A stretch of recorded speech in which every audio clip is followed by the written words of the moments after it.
How do you stay consistent in the gym? Is it by signing up to the gym so you have to go? So that you make your money's worth? A little bit to a degree. Is it by going to the gym and doing random things, not knowing what you actually like and, hoping that something sticks? No, not really. Now, there's a lot of factors that go into play into getting to the gym consistently, but routine is one of them. I'll show you my routine, and I'm a full-time student.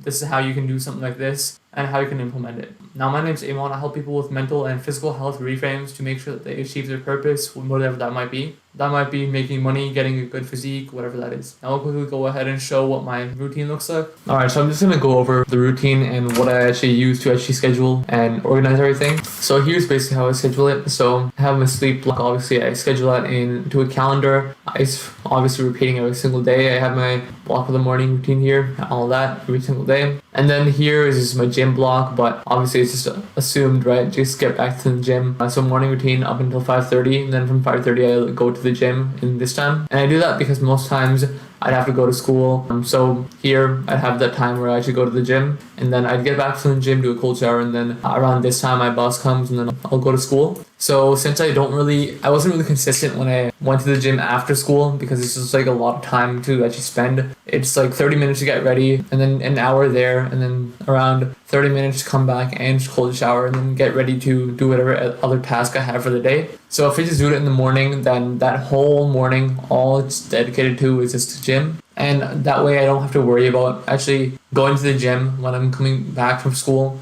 I know that I already went to the gym, so I can just focus on doing my work. And then I have my school, and then now I actually have a spare period for third. So I could obviously just rearrange this and have this just be during lunch all the way up until my fourth period. But I have a gym membership here, and my school, I would have to find a way to get a gym membership there. I don't want to, so that's how it works. And then I have a schedule, so when I eat and then just get ready to sleep, that, right? So for weekends, I have a little bit more of a rigid schedule in what I would like to do. So there's either two things. I can either work in the garage and do my apprenticeship, or deep work up until 9:30, from 8 to 9:30, then from 9:30 to 11, I'll just learn, so whatever I want to learn. Then YouTube work, obviously it extended a little bit past this, but then I'd search for car flips because I do like flipping cars as well. After this, I'll do a midday review, and then I'll try to learn a little bit more and then eat, and then right here, this basically just free time. Now this is what the military does, this is what school, college, university does, but then you don't do it when you're trying to achieve your goals. So imagine training for the army,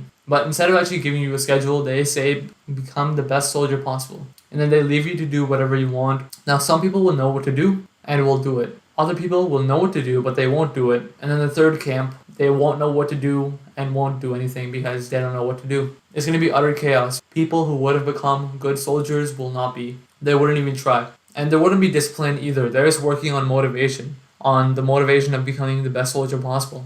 Then if we flip the script, now they have the schedule, they already had that goal. Now everyone in all three camps will know what to do, and they will do it because it's their routine. So with the routine, it becomes habit, and habits become their skill. And now everyone can get towards the goal. Now here's the thing, you might know what camp you're in, you might not know what camp you're in, but you're still trying to achieve that same goal. Maybe it's going to the gym consistently, right?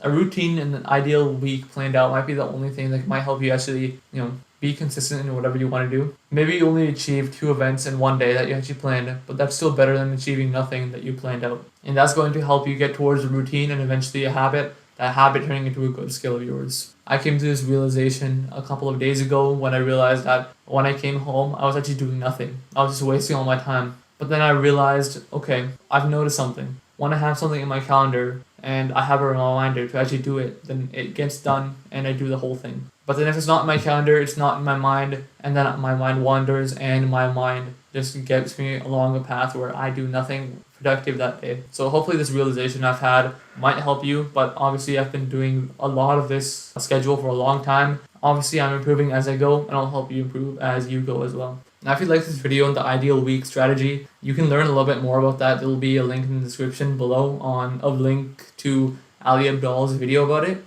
He goes over the whole thing and how to actually set it up, what to plan for it, right? And it's actually pretty valuable. If you want to know more about mental health and improving it, then I posted a video on how to actually be happy, and obviously I'll be somewhere on the screen here and in the description. Now I'll see you in that video, and remember, this is what hard feels like.